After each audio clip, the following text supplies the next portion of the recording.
Chilukuru Balaji temple యొక్క ప్రధాన అర్చకుడైనటువంటి రంగరాజన్ పైన జరిగిన దాడిని ఒక్కొక్కరు ఒక్కోలా చూపిస్తున్నారు. అయితే ఈ దాడి విషయంలో పోలీసులు ఏమంటున్నారు అనే విషయాన్ని ఒక్కసారి మనం పరిశీలించుకున్నట్టయితే, చిలుకూరు ఆలయ యొక్క ప్రధాన పూజారి అయినటువంటి రంగరాజన్ పై దాడి చేసినటువంటి రామరాజ్యం రాఘవరెడ్డి గురించి ఎన్నో సంచలన విషయాలు బయటకి వచ్చాయి. తెలుగు రాష్ట్రాలలో పూజారుల నుంచి తమ రామరాజ్యానికి మద్దతు పొందడమే లక్ష్యంగా రాఘవరెడ్డి తిరుగుతున్నాడు. తన భావజాలాన్ని అంగీకరించని వారిని కూడా అడ్డు తొలగించాలని వారితో అంటే తన వెనక ఉంటున్న వారితో ప్రతిజ్ఞ కూడా చేయించాడు అని సైబరాబాద్ పోలీసులు తెలియజేశారు. ఇక్ష్వాకు మరియు భక్త వంశాల సాక్షిగా రామరాజ్యంలో భాగమైనటువంటి ఆంధ్రప్రదేశ్ ఉమ్మడి పశ్చిమ గోదావరి జిల్లా నల్లజర్ల మండల పరిధిలోని గ్రామం పేరు చెప్పండి. గ్రామం, నల్లజర్ల గ్రామం, ఆవపాడు గ్రామమునకు, బుద్ధపల్లి గ్రామమునకు, ముషోడ గ్రామమునకు, ప్రకాశాపాలెం గ్రామమునకు, నవీపేట గ్రామమునకు రామరాజ్య పాలకులుగా నియమించబడ్డ శ్రీ మీ పేరు గోత్రం చెప్పండి. వెంకట బ్రహ్మయ్య వాత్సల్య గోత్రం, చేతుల రాంబాబు బయటపాల గోత్రం, మేడివేణు బాలక గోత్రం, పెద్దిరెడ్డి నాగేశ్వరరావు బయటపాల గోత్రం, తులమంత శ్రీనివాసరావు బయటపాల గోత్రం, అయినపూడి రత్నకుమార్ తిరుమల గోత్రం, కొత్తపల్లి సుబ్బారావు రామాంజనేయ గోత్రం, కలగారు బాల చంద్రశేఖర్ వెంపల గోత్రం, కాజు ప్రభాకరరావు ఇక్ష్వాకుల గోత్రం. అనబడే మేము ధర్మస్థాపనకై భగవద్గీతలోని 18వ అధ్యాయంలోని 17 మరియు 43వ శ్లోకాలను అనుసరించి తాను ఇప్పడానికైనా తీయడానికైనా వెనుకాడమని యుగముల నుండి సజీవంగా ఉన్న వశిష్ఠ, కౌండిన్య, కాశ్యప, గోత్ర, బ్రాహ్మణ, క్షత్రియ, వైశ్య, శూద్ర, కౌరవ సాక్షిగా మనస వాచ కర్మణ ప్రమాణం చేస్తున్నాము. రాఘవరెడ్డిపై ఇప్పటికే హైదరాబాద్లో 3 కేసులున్నాయి. 10 నెలల క్రితమే రంగరాజన్ను రాఘవరెడ్డి కలిసిన రామరాజ్యం అనే ఈ ప్రతిపాదనకు రంగరాజన్ ఒప్పుకోకపోవడమే దీనికి ప్రధానంగా ఈ దాడికి కారణం అదే అయి ఉండవచ్చని కూడా పోలీసులు తెలియజేశారు. చిలుకూరు ఆలయ యొక్క ప్రధాన పూజారి అయినటువంటి రంగరాజన్ దాడిపై సైబరాబాద్ పోలీస్ కమిషనరేట్ పరిధిలోని మొయినాబాద్ పోలీస్ స్టేషన్లో కేసు నెంబర్ 76 గా ఒక కేసు నమోదైంది. కేసు నమోదైన వెంటనే రాఘవరెడ్డి హైదరాబాద్లోని షేక్పేట్లోని పంచవటి కాలనీలో ఉంటున్నారని గుర్తించి పోలీసులు అదే రోజు ఆయనను పట్టుకుని అదుపులోకి తీసుకోవడం కూడా జరిగింది. విచారణలో భాగంగా రాఘవరెడ్డి తన నేరాన్ని అంగీకరించాడు అని కూడా పోలీసులు తెలియజేశారు. మరో 5గురిని కూడా పోలీసులు అరెస్ట్ చేసినట్టు వెల్లడించారు. అయితే విచారణలో ఆశ్చర్యకరమైన విషయాలెన్నో కూడా పోలీసులు కనుగొన్నారు. మరి ఇదే విషయంలో రాజేంద్రనగర్ కోర్టుకు సంబంధించినటువంటి రిమాండ్ రిపోర్ట్లో చాలా విషయాలు పోలీసులు పొందుపరిచారు. ఇంతకు రాఘవరెడ్డి రిమాండ్ రిపోర్ట్లో ఏముంది, రంగరాజన్ పై జరిగినటువంటి దాడికి కారణం ఏంటి, 2020లో గుర్రం రాఘవేంద్ర అనే వ్యక్తిని హైదరాబాద్లోని మణికొండ సమీపంలో RSS సంస్కృతి భవన్లో కలిశాడు మన రాఘవరెడ్డి. భారత రాజ్యాంగంలోని ఆర్టికల్ 25 నుండి 30 వరకు సవరించాలని ఆయనతో చర్చించాడు. రాజ్యాంగంలోని ఈ ఆర్టికల్స్ ప్రకారంగానే నచ్చిన మతాన్ని పాటించే హక్కు, మత కార్యకలాపాలు జరుపుకునే హక్కు, ఒక మతాన్నే ప్రభుత్వం ప్రోత్సహించకుండా లేదా వ్యతిరేకించకుండా ఉండటం, విద్యాలయాల్లో మత ప్రాధాన్యత తగ్గించడం, మైనార్టీ హక్కుల పరిరక్షణ వంటి నిబంధనలు కూడా ఈ ఆర్టికల్లో ఉన్నాయి. అయితే వీటిని తొలగించాలని రాఘవేంద్రతో కూడా పలుమార్లు చర్చించాడు. అప్పటి నుండి ఈ రాఘవరెడ్డితో టచ్లో ఉన్నాడు. 10 నెలల క్రితం రాఘవేంద్రతో కలిసి రంగరాజన్ను కలిసి తన భావజాలాలకి మద్దతు ఇవ్వాలని, రామదండు ఏర్పాటుకు సహకరించాలని కూడా కోరాడు. దానికి రంగరాజన్ తిరస్కరించాడని పోలీసులు తమ నివేదికలో తెలియజేశారు. జనవరి 25 నుండి మళ్లీ తిరగడం ప్రారంభించాడు రాఘవరెడ్డి. తనతో పాటు మరొక 21 మందిని తీసుకొని పశ్చిమ గోదావరి జిల్లాలోని పెనుగొండలోని వాసవి కన్యకా పరమేశ్వరి గుడిలోకి వెళ్లి అక్కడే సమావేశం నిర్వహించాడు. అయితే ఫిబ్రవరి 4న ఒక స్నేహితుడితో కలిసి కాప్రాలోని ఉదయ్ రెడ్డి అనే వ్యక్తి నివాసంలో కూడా అందరూ కలిశారు. అక్కడ మాట్లాడుకున్నప్పుడు తాము కలిసినటువంటి ప్రతి పూజారి, అందరూ పూజారులు తమ ప్రతిపాదనకు సానుకూలంగానే స్పందిస్తున్నారు. కేవలం ఒక చిలుకూరు ఆలయ పూజారి మాత్రం సానుకూలంగా స్పందించడం లేదని వాళ్ళు అప్పుడు కూడా చర్చించుకున్నారని పోలీసులు వాళ్ళ రిపోర్ట్లో తెలియజేశారు. తాజాగా ఫిబ్రవరి 6న మరోసారి ఆ 22 మంది సమావేశమయ్యారు. నల్ల యూనిఫామ్ వేసుకొని ఫోటోలు వీడియోలు తీసుకుంటూ ఆ సమావేశంలో వారు ప్రతిజ్ఞలు కూడా చేశారు. జై శ్రీరామ్, జై శ్రీరామ్, జైతు జైతు రామరాజ్యం, జైతు జైతు రామరాజ్యం, జైతు జైతు రామరాజ్యం, జైతు జైతు రామరాజ్యం, జైతు జైతు రామరాజ్యం, జైతు జైతు రామరాజ్యం, జైతు జైతు రామరాజ్యం, జైతు జైతు రామరాజ్యం. అయితే రామరాజ్యం యొక్క భావజాలానికి అందరి పూజారుల మద్దతు అడగాలి, ఎవ్వరు వ్యతిరేకిస్తే వారిని అడ్డు తొలగించాలి అని వాళ్ళు అక్కడ ప్రమాణం చేసుకోవడం జరిగింది. అయితే వాళ్ళు ప్రతిజ్ఞ చేసుకున్న ప్రతిజ్ఞలో భాగంగానే ప్రణాళికబద్ధంగానే శుక్రవారం ఫిబ్రవరి 7 ఉదయంన వీరందరూ రంగరాజన్ ఇంటికి వెళ్లారు. ఆయన ఇంట్లో ఉన్నారా అని అడిగి ఆ తర్వాత ఇంటి వెనక నుంచి బలవంతంగా లోపలికి వెళ్లారు అని పోలీసులు వాళ్ళ రిమాండ్ రిపోర్ట్లో తెలియజేశారు. ఈ కోర్టులు పోలీస్ స్టేషన్ ధర్మస్థాపన చేయాలండి. వాళ్ళ పని మానేశారు. వాళ్ళని తొలగించాల్సిన బాధ్యత ఏమో కేంద్ర రాష్ట్ర ప్రభుత్వాలు. ఈ పని నలిగిపోయేమో సామాన్యులు. దానికోసమే ఒక రామరాజ్యం అని చెప్పి భగవద్గీత 4వ అధ్యాయం 7 శ్లోకాల ప్రకారంగా ఒక పెద్ద ఏర్పాటు చేసి దాంట్లో మనం అందరినీ భాగస్వామ్యం చేసుకుంటారు. ఒకసారి తమ్ముడు గారు కూడా సార్ కూడా వివరించి వెళ్ళి అంటే ఆయన ఇంకా ఇప్పుడే రాత్రి 2 గంటలకు 3 గంటలకు అన్నారు మహాత్మ ప్రయాగరాజ్ వచ్చారన్నారు. మీరు వేచి ఉంటే ఆయన లేచి సార్ పర్వాలేదు వెయిట్ చేస్తాను. పర్వాలేదు సార్. భగవత్ సేవ చేస్తాను, ఆయన బాధలు పట్టుకుంటాను, రామరాజ్య స్థాపనకి నాటకం చేస్తున్నాను. ఎలా చేస్తారు? రాజ్యాంగం ప్రయాణం చేస్తున్నా. రాజ్యాంగం ఏం చెప్తుంది? రాజ్యాంగం ఏం చెప్తుంది? నువ్వు చెప్పు. రాజ్యాంగం ఏం చెప్తుందో నువ్వు చెప్ప. రాజ్యాంగం ఏం చెప్తుందో కత్తిబడిలో చెప్పబడుతుందా? ప్రెసిడెంట్, ఇవాళ court governors and Raju to any courts. Governor, President. In the name of God, I take the oath. నాలాంటి వాడు భక్త చిక్కినోడు నీకు దొరికింది.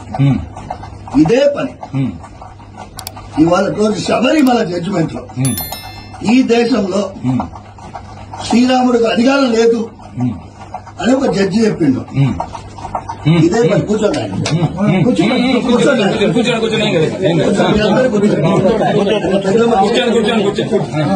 ఆయన పెద్ద మనిషి. 5 జడ్జిలు. ఒక జడ్జి ఏమంటాడు, ఈ దేశం రాముడిదే కాదంట. 5 జడ్జిలు. ఒక జడ్జి ఏమంటాడు, ఈ దేశం రాముడిదే కాదంట. ఓకేనా? మనం ఈ దేశంలో రాజ్యాంగం ప్రకారం జీవించాలి అన్నా కదా. మనం సర్కార్ తనసే జుదా కర్తంగా అంటే మనం బక్కోరు మనం తీసుకొని పోయి లోపలేస్తాం. మన వెనకాల సైన్యం ఉందా? లేదు. నేనేం చేస్తున్నా, 2 గుణాన్ని తయారు చేసే ప్రయత్నం చేస్తున్నా. సోది చెప్తున్నాను. ఒకటి ఆంజనేయ స్వామి గుణం, దేనికి తెగించకుండా ఉండేది. మాట్లాడబాక. రెండోది ఆంజనేయ గుణం, గురువు గారు చెప్పినట్టు ప్రవర్తించడం. ఈ 2 నేను చేస్తాను. ఈ ప్రయత్నం నాది. దీని మీరందరూ తోడొస్తున్నారు. ఆ రోజు ఆయన వచ్చిన 2 సమయాల్లో కూడా ఆయన వచ్చిన పరిస్థితి వేరే ఉంది. ఓకేనా? నేను స్వామివారి ఆరాధన 8 అవుతున్నా, అభిషేకం చేయాలి. నేనేమన్నా 3 గంటలకు వచ్చినా ఆయన నిన్న మొన్న మొత్తం నడక. సార్ చెప్పేది నువ్వు నన్ను చెప్పినావు. జడ్జిమెంట్ కూడా చెప్పారు. జడ్జిమెంట్ అయిన తర్వాత ఏం చేస్తావు చెప్పండి. ఇది మన రాజ్యాంగం ప్రకారం నడుస్తున్నాం. సుప్రీంకోర్టులో ఇంప్లీట్ పిటిషన్ వేసి శ్రీరాముడికి అధికారం లేకుండా ఏం దేశంలో ఇది నీకు ఆ బిట్ పిటిషన్ అన్ని ఇస్తాం. నా దగ్గర ఉన్నాయి. రెండోది ఏం చేసామంటే 8 రాజ్యాలు,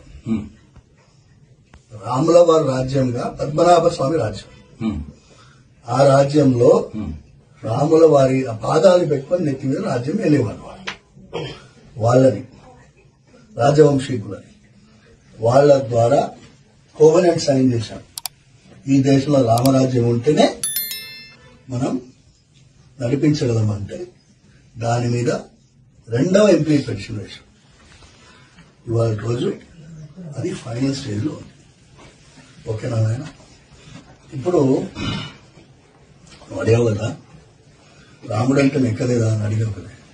నీ మనసులో ఉండే భక్తి ఆ దాసుని, ఎందుకంటే సుగ్రీవుడి దగ్గర రామాయణం వినండి స్వామి, రామాయణం ఆల్రెడీ అధ్యాయం చెప్తే విన్నాను స్వామి. సరే నేను చెప్పేది వినండి, విన్నాం కదా, విను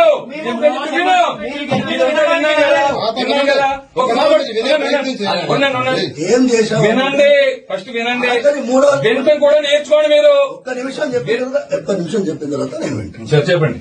ఒక్కటే నిమిషం. ఆఖరిది ఏంటి అంటే, ఇవాళ రోజు విశ్వరూపాన్ని ప్రదర్శించే సమయం వచ్చింది. ఓకేనా? విశ్వరూపం ఎట్లుండాలి? మొన్న విజయవాడ శంఖారావం చేశాను. ఓకేనా? శంఖారావం చేసిన తర్వాత నా దగ్గరికి వచ్చినారు కొంతమంది మహానుభావులు. వచ్చి ఇవాళ రోజు దేవాలయాల భూములన్నీ ఆక్రమించుకున్నారు. ఒక రెడ్ పెన్షన్ వేద్దాం. రెడ్ పెన్షన్ కి మీరు ఆయన నేను ఒక్కడనే ఎన్ని పెన్షన్లు వేయాలా? పెన్షన్లు వేసే జమానా అయిపోయింది.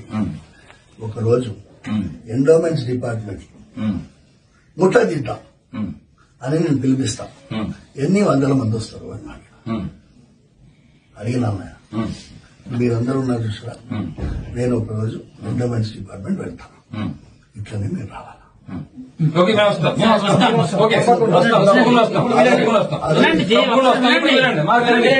చెప్పారు కదా, విన్నాం కదా.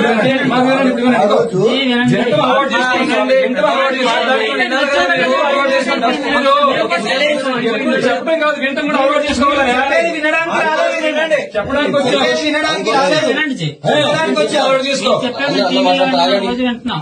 మాట్లాడతారు. ఒక నిమిషం. భూమి అంతా ఇక్ష్వాకు వంశీయులని రాముడు అన్నాడని విన్నాం. నిజమేనండి? నిజమా కాదా? మొత్తం అఖిలాండగోడి బ్రహ్మాండగోడు ఆయన నాయకుడు ఆయనే. ఈ మాట అడిగి చెప్పండి. ఈ భూమి అంతా ఇక్ష్వాకు వంశీయులని రాముడు అన్నమాట నిజమా అబద్ధమా? అన్నాడు. ఆ ఇక్ష్వాకు వంశీయులు ఏ ఏ గోత్రాల్లో ఉన్నారు? ఇప్పుడు నాకు అడిగిన చెప్పు. అడగండి, ప్రశ్నకు సమాధానం చెప్పు. నెక్స్ట్ రెండో ప్రశ్న. మీ ఆలయ పరిధిలో క్షాత్రం కలిగిన వారు భగవద్గీత 18వ అధ్యాయం 43వ శ్లోకంలో శౌర్యం తేజో దుర్దాక్షం విద్య చాపే పలాయనం దానమీశ్వర భావచ్చ క్షాత్రం కర్మస్వభావం అనే లక్షణం కలిగిన వారు ఎంతమంది ఉన్నారు? ఏ ఏ గోత్రాల్లో ఉన్నారు? ఈ పని ఎవరు చేయాలి? ఎవరు చేయాలి? మీరు చేయాలి. మీరు చేయాలి. ఇక్కడ కూర్చొని వీరందరూ కలిసి రంగరాజన్కు ఉగాది వరకు సమయం ఇచ్చారు. కానీ రంగరాజన్ వారి ప్రతిపాదనకు ఒప్పుకోలేదు. దీంతో రాఘవరెడ్డికి కోపం వచ్చింది. దాదాపు 58 ఏళ్ల వయసున్నటువంటి రంగరాజన్ను కిందకి తోశాడు.